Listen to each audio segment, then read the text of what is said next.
Okay, in this video we're just going to have a look at the standard events in Google Analytics 4 or GA4. And the reason I'm covering this is just because a few people have messaged me in comments for other videos, and I think there's quite a lot of confusion about what needs to be enabled to track certain things. So what we're going to do is just jump in and have a look. So I'm just in my own website here just to kind of show it. So what we'll do is jump down into the admin down the corner. And then what you'll need to do is jump into data streams. So obviously be in your property that you want to look at. And then under data streams, we'll just click on this. I've only got one GA4 tag for my website.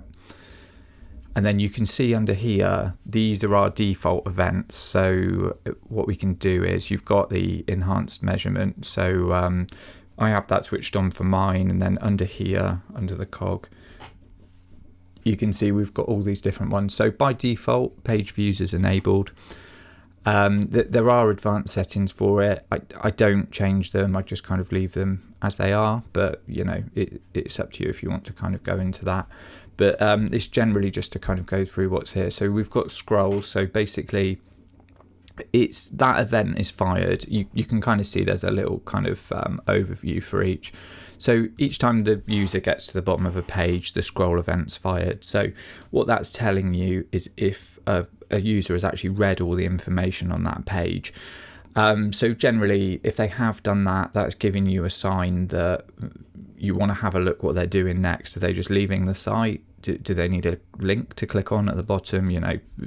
That gives you a bit of information about that, and you can kind of look into that further. This is the main one that I kind of wanted to cover. So basically, outbound clicks. I've got other videos about linking email clicks and phone clicks. So I'll link up to that in the corner. But essentially, if you're going to try and do that, you need this on, because if you haven't got it on, then a phone click and an email click isn't going to work because it's technically classed as an outbound click.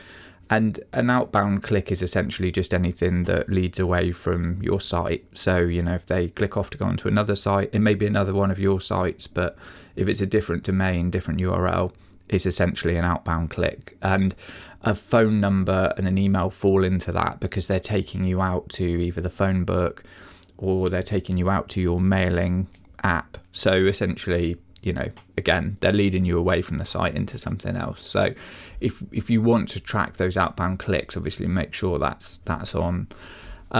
Site search, this can work if you've got a standard search form set up on your website.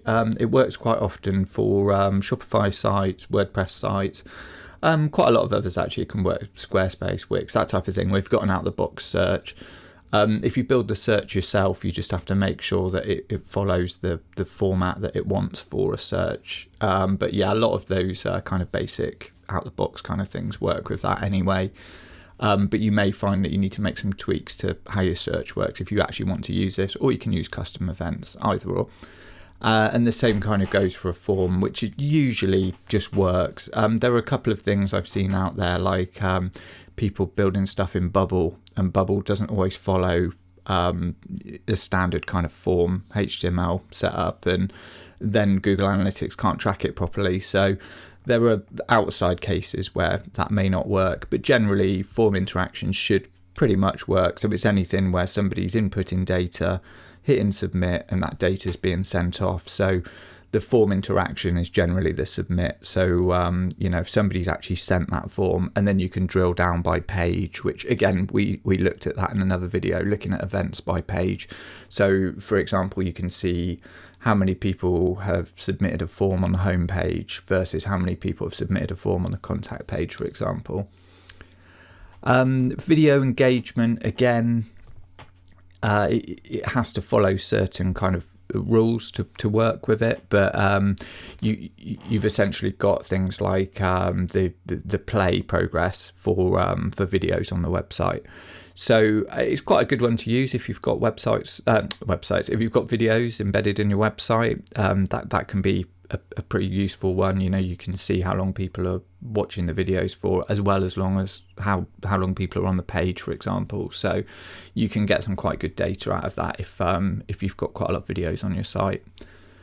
And then finally, we've got a file download. So generally, that will be if somebody clicks on a link that will take them out to another tab or to a download. So quite often it could be like a PDF that opens in a PDF viewer, or say, for example, a PDF that's compressed into a zip file, and then the browser will force a download on that. So you've got a few different options there of what could happen.